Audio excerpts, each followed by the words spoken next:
The recording.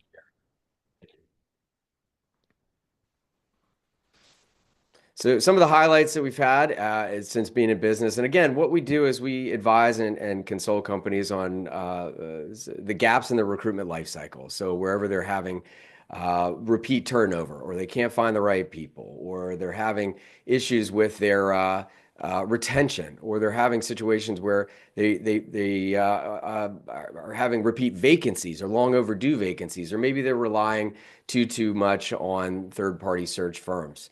That's where we come into place, and we dig under the hood and find where the gaps are, and then put the team through Recruiter Pro training.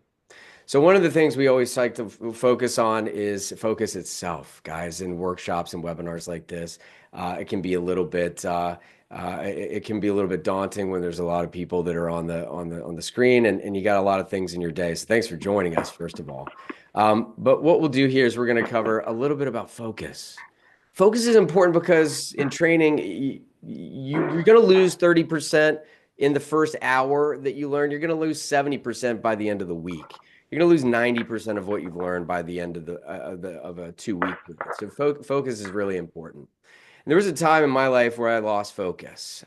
This is me on a downhill skiing, and in Colorado, we were having a great time and trying to do some aggressive things on a jump, and just lost my focus. I didn't know what to do. Didn't know whether I should go fast or try a trick, or if I should just bail out and quit altogether. And I couldn't make up my mind because I wasn't focused. I didn't have a plan. And I flipped off the back and landed on my head. It was a pretty brutal accident. I broke 2 bones in my back. Now, I'm not saying if you guys don't focus today that you're going to break your back. However, when you don't focus, you don't retain. When you don't retain, you don't embrace. And when you don't embrace, you don't utilize and you don't leverage the skills. Okay. So, that all to say, we kick off with the preface of the recruitment methodologies of Recruiter Pro training. Folks, we have a five-step focus for all the methodology of Recruiter Pro training. The first one is prioritization. Important to prioritize recruiting no matter what. Preparation, being prepared for your day, being prepared for your calls, being prepared for your interviews is critical. Number three, the 5 Ps of recruitment is proactivity. Reactive activity gets reactive results, low-hanging fruit. Proactive is the name of the game in recruitment. Having presence, having poise, listening, focusing, paying attention in the live interviews, on the phone calls. Candidates will tell you what you need to hear. However, if you don't have the presence, you're multitasking, you're going to lose them. And then last is practice. Practice makes perfect in recruitment. That's why the best headhunters in the world do it all day, every single day. So today's unit, we talked about measuring candidate motivation, right? It's all about controlling the hiring life cycle. And I want people to feel free, and I've got some here, I got some ideas, but feel free to throw in the chat line here when you talk about candidate motivation. What does motivation really mean? What does motivation really mean to you? What does it really mean to a candidate? What does it really mean during the course of the hiring life cycle? What does candidate motivation really mean? What's an example that maybe somebody wants to share about motivation? Great point. Better opportunity. And we'll dig into that in a second. Anyone else? Anyone else?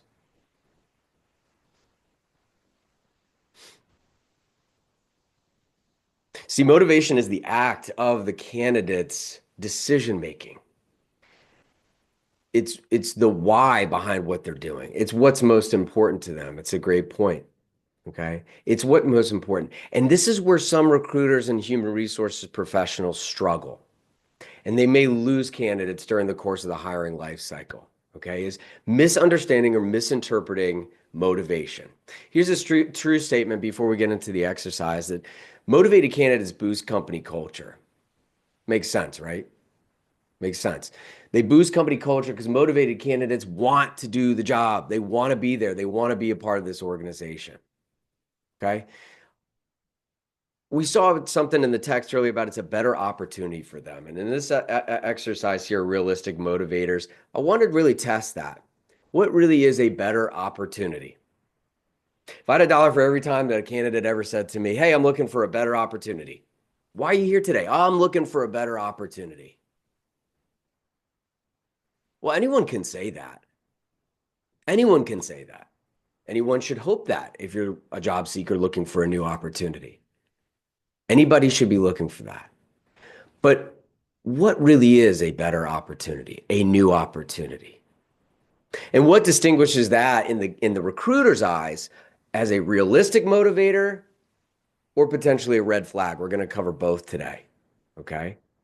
And in the text in the chat we see, are they running away from something? Or are they wanting to run towards something? It's a great point, Amanda. It's a great point. What's an example maybe of a realistic motivator? Something that's rational, that is realistic to understand that this person is making a decision about their career or about their growth that is something that is realistic. Because when we say better opportunity or a new opportunity, leaves a lot of room for guesswork. Leaves a lot of room for guesswork. If anyone has any ideas, throw them in the chat. Good work-life balance. Good work-life balance. Even still, we want to take it a little further, maybe dig a little bit deeper. Well, what does work-life balance really mean to you? Because anybody today can say a better work-life balance, but it is a realistic motivator. So yes, great point. Great point. It is a realistic motivator that we see in the industry, a better work-life balance. You're making this decision in your career for the betterment of your family, for the betterment of your mental health, your stress, a good work-life balance. Anyone else? Any other thoughts on this? Compensation. Who doesn't want more money, right? Who doesn't want more money? A common flaw of many recruiters is to look at the money piece as a red flag. It's not always a red flag. It can be a red flag without a doubt. But in some cases, compensation could certainly be a motivator. Consistently passed up on a promotion, consistently missing out on bonus opportunities, not seeing a raise in 3 years. Okay, those are areas where compensation could be seen as a realistic motivator, and of course, benefits as well. So these are the thoughts from Recruiter Pro training that we incorporate to our teams, our recruiters, and our HR professionals, is to look at realistic motivators as such. And feel free to take notes, or this recording will be sent out to the group. Okay, a new challenge. The candidate hasn't had an opportunity to face certain areas of their career. They haven't tested new bits of the job. They want to stretch themselves down the path of new techniques or different types of work responsibilities. Number two is better logistics. Better logistics. Long commutes, we've all had them. All had them. Maybe the hours or the shift is a challenge. We want to see the candidates coming towards better logistics that our job offers versus the one that they currently have. New technology, getting exposure to new technology. You've never seen the rapid pace of technology and artificial intelligence than we have today. Okay. So with candidates wanting to go driving towards better tools, better technology, is a realistic candidate motivator for reaching out towards a new job. Maybe they don't have the right leadership in their current job or in past jobs. They haven't had the type of guidance or mentorship or coaching that they're seeking. So we want to be listening for those things as recruiters. We want to be hearing those things and pulling it out of the candidates when they're talking about looking for a new opportunity. Right? We want to hear them talking about these things. These show realistic motivators for change. Okay, maybe a new industry is going to motivate them. They haven't been in a spot where they've been able to see what manufacturing's like. They wanted to test out manufacturing. They've been close enough, but they've never seen it. Or maybe it's financial services. Maybe it's consumer packaged goods. Exposure, new philosophies. Okay, maybe exposure to decision making. Maybe exposure to management. Maybe exposure to leading a team. They've never had the chance to do it, or they've only had slightly a chance. They want to take it to that next level. These are things we should be looking for as realistic motivators. And lastly, more autonomy. The ability to make decisions. The ability to take control of one's destiny without having to check with the boss, without having to check over their shoulder. Trust, right, is a big one with trust. Feel free to comment on if any of these stand out to you, but these are the most common that we see as realistic motivators for job changes, right?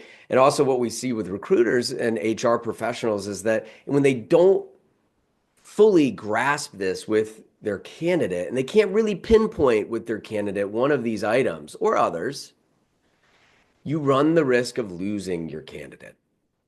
If you can't fully vet the realistic motivators, either for taking a job or changing jobs, you run the risk of losing them at the 11th hour.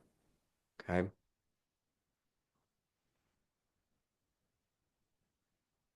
No matter how motivated a candidate really is, there's some things that stand out. Okay. And we've seen this throughout the industry. No matter how motivated a candidate is, no matter how much money their job offers, no matter what the benefits look like, the work from home policy, all these things could be shiny and gold. But at the end of the day, all job seekers are looking for an offer that they can't refuse. Time and time again, all candidates in some way, shape, or form are looking for an offer that they can't refuse. Okay. Even if it is the right opportunity, even if there is the right level of motivation, all candidates are going to come back to this as the benchmark, the baseline for their decision making. We want to get as close to this as possible as job seekers. So it's our job as recruiters to know that and to harness that. But not only are they looking for jobs, they're looking for an offer that they can't refuse. They're also looking for the path of least resistance on the way to that offer they can't refuse. We need to embody this as recruiters and as human resources professionals because if you don't realize that, you run the risk of getting let down.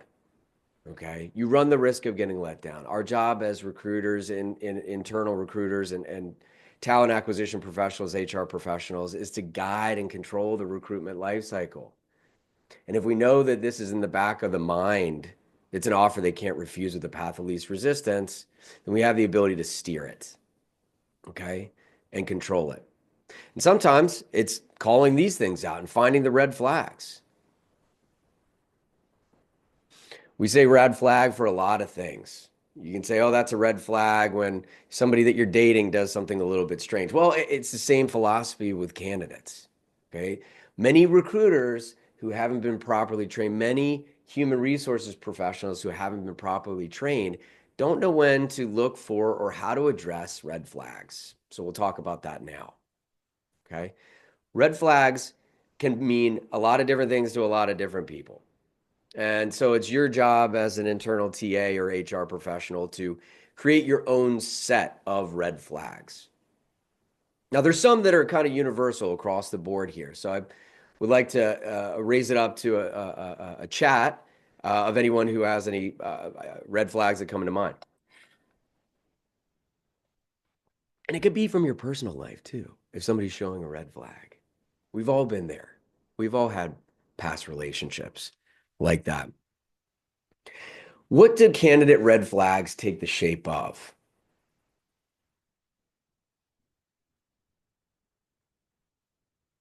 Wow. Job hopping. Oh, we got another one here, vague. Okay. Someone says being vague. It's a great one. It's a great one, being vague. And why might being vague be a red flag? Why might a candidate being vague in their interview or in their resume or in their wants or interests? Why is vagueness a red flag? Maybe they're withholding. Maybe they're withholding information. Maybe they're withholding information. Maybe there's a level of dishonesty behind it. Okay, good, folks. That's good. So we mentioned some of these here, but the big ones that we see in Recruiter Pro training that we empower HR professionals and corporate TA to look into is the inconsistencies. Could be inconsistencies in job history, could be inconsistencies in the way that they communicate, could be inconsistencies from one interview to the next, could be inconsistencies in behavior, attitude, posture. Okay. Inconsistencies raise a red flag. anything that seems to be negative. Look, when it's positioned the right way, I'm okay with some form of negativity if it's backed up with something concrete. But for example, the boss is a jerk. Well, that doesn't really tell me anything. That's an opinion, right? So that negativity leads me to believe that maybe this person's just a sour grape. Okay, so look into negativity for what it really is. Is the candidate negative about the application process? Are they negative about the work site responsibilities, the shift responsibilities? Is there negativity just in general from their body language and their posture? Okay, being accurate is crucial. Being accurate is crucial. And great question here about addressing somebody who shows negativity. And we'll come back to that, Amanda. Thanks for the question. Okay, we'll come back to that in the next section, in the last session here. On 2 of 3, we'll cover that in the next session. Inaccuracy is a big one because, well, how can you count on them to do their job if they can't be accurate with you in an interview or over the course of the recruiting life cycle, right? We talked about poor communication. Okay. They don't return your calls. They don't respond to your texts. They don't respond to emails. They don't get back to you. They don't do what they say they were going to do. Goes back to inaccuracy. Poor verbal communication, right? Some of the things that they say, the way they speak, the way they articulate things, profanity, okay? Inflexibility. These are red flags that need to be addressed. Otherwise, they could come back to bite you. It's a sign it's a sign of low motivation as well. Expectations that are off. Expectations that what are you going to do for me? What's in it for me? So, folks, the ones that, when you're hiring at more senior levels or more executive or leadership levels, you'll run into these two last ones more often: inflexibility and unrealistic expectations. To roll out the red carpet for this candidate, their thought process is. It's not always realistic, right? Controlling that as the internal TA or the human resources person is crucial to getting the deal done and getting it across the finish line. Okay. Sometimes you're going to see people at the more senior level be more unrealistic or poor judgment. The folks that took a job that was too long of a commute, they've been there for 30 days, and now they come to you saying they want a job at your company because it's a closer commute. Well, hold on. Well, then why'd you take the other job? And you knew it was that long of a commute. Okay. So looking at the judgment calls to determine if this person's realistic in their motivations or if there's some red flags that we need to peel back. So overall, what fuels the red flags? We said, well, it's clear. It's low motivations, low candidate motivation. That's the reason. That's the reason why there's red flags. They're low. There's lack of motivation. Now, how do we lower red flags, as Amanda asked? Well, you address the elephant in the room. And if you haven't heard that phrase, it's something we use very commonly in Recruiter Pro training, addressing the elephant in the room.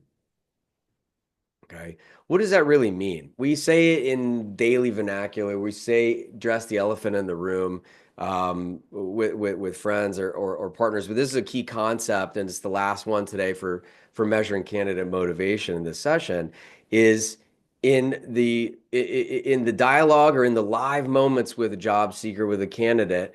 Of course, you could use this philosophy with your hiring managers as well, and we'll save that for another session and another workshop, is measuring hiring manager motivation. But the elephant in the room is the thing that is so visible and so clear and so present, but nobody wants to talk about it, or it's uncomfortable to address.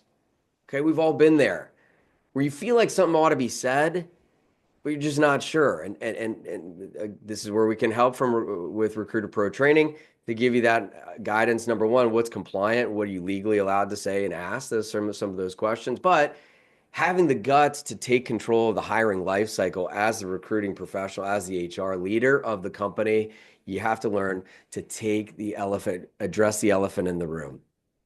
Okay. So what do I mean by this? What do I think I mean by address the elephant in the room? Right? Address the elephant in the room. What really is that? We're talking about a talent acquisition professional and a candidate. What does it mean to address the elephant in the room? What does it really look like addressing the elephant in the room? Put yourself in a spot, maybe mentally, with a social setting, a personal setting that you had, where you had to have a difficult conversation, or maybe somebody had a difficult conversation with you and they had to address the elephant in the room. How did it feel? How did it feel when it was brought up? What was the result? What was the result? What we see in Recruiter Pro training and what we coach our corporate TA and HR professionals is that it gets through the murkiness. You cut through the ambiguity. By addressing the elephant in the room, you can guarantee getting yourself to an answer. Okay. And yes, it's uncomfortable. And yes, it's cognitive dissonance, very sophisticated. And we do it with just 5 simple ways. Asking these questions, open-ended questions. Folks, when you use open-ended questions to address the elephant in the room, you cut through the murkiness. You cut through the gray. You cut through the coin flips or the assumptions or all the things that result in the candidate not showing up to the interview, not showing up to the first day of the job. Okay? By using these questions to start your form of questioning, the candidate can't answer with a yes or no. So therefore, they can't lie, right? It has to be addressed. We work it out in tandem together. Everything that we do in Recruiter Pro training, guys, is focused on human to human interaction. How do we cut through the BS? How do we cut through the vagueness, the uncertainty, to get to what we really need as talent acquisition professionals to ultimately make a hiring decision? And it's using these approaches: who, what, when, where, why, how. How did you use that software in your career? What company did you utilize that tool with? When was the time when? Right? You can combine these with behavioral based questions and use the behavioral based questions. But many times we see that recruiting professionals are leading their candidates to an answer that they want to hear. They're leading the candidate by saying things like, did you? Have you? Right? This is a lowered status. Have you used this tool before? Have you used QuickBooks before? Right? Those are leading indicators. It gives the opportunity for the candidate to potentially be dishonest. And we don't want to label anybody as a liar, of course, but this is what happens when you ask, did you, have you, can you, will you? The natural tendency of human beings is to avoid confrontation, folks. And as talent acquisition professionals and HR leaders, we're consistently doing the thing every single day that our parents told us when we were little kids never to do: talk to strangers. Here we are doing it for a living, talking to strangers. So by asking, did you, will you, have you, can you, might you, should I, can I, it gives the opportunity for there to be ambiguity or assumption. By asking these questions, who, what, when, where, why, how questions, you navigate the murkiness and you get to brass tacks. Okay. You get down to brass tacks and then you can continue to dig.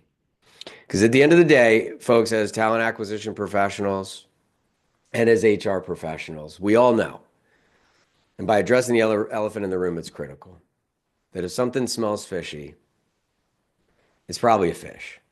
Okay. So getting down to the brass tacks so you can have valid answers and you have valid information that you can go to your hiring manager or you can make decisions on behalf of the candidate that'll set you up for success in engineering the smooth landing. So I wanted to open it up for dialogue. Of course, I had some questions ahead of time that I was given from folks. What of these things have you used before? What of these techniques have worked? Feel free to raise yourself up, or I think we can take off a mute if you have questions. I always like to leave in these workshops a room for a little bit of open dialogue. These are the baselines. This is the benchmark, folks. But we all know in recruiting that anything can go in any different direction. So we try to be as close to that baseline as possible. And we try to always bring it back to that baseline, but knowing in live situations in recruitment, sometimes you got to be a little bit flexible on either side. So feel free to raise it up or post a question in the chat or individually. I have a couple that were pre-sent to me before the workshop. What are these concepts, whether reading red flags, asking open-ended questions, and addressing the elephant in the room, have you used before? And what's worked and what hasn't worked? Wrote some of these down. Some somebody had asked me before, somebody had asked me before, how do you know if somebody is BSing you? How do you know if somebody is BSing you? Well, short of having a polygraph test, short of having a lie detector, we as recruiting professionals have to create our own form of lie detector test. Okay? Our own form of lie detector test. Again, if something smells fishy, it's probably a fish. It's many times what we see in this business. So it's important to dig, right? We have a concept, and we'll save this for another workshop. We have a concept in Recruiter Pro training called third time's a charm. Okay? Third time's a charm.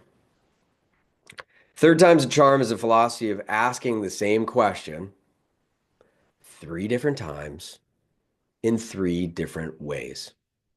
Okay? Same question, 3 different times, 3 different ways. So therefore, you're ensuring that you're going to get a valid answer. It's really difficult if somebody's being untruthful or being a little bit dishonest, or maybe being vague intentionally wants to hold things back, to say 3 different times the same response, the same answer. Okay, so trying to ask things 3 different times. Do you think HR pros can have an intuition about hiring a candidate? Look, I think the gut feel is incredibly important. Gut is incredibly important. And intuition is crucial. What we encourage our clients through Recruiter Pro training is to always utilize some form of candidate rating system. Create your own proprietary rating system. That way that you can make sure that the decisions that you're making are based off of data in some capacity. Anybody can say, "Oh, that's a great candidate," but a great candidate to you might be good to someone else, might be not so good to someone else. So we encourage our clients to have that, that rating system to where you have some form of true data.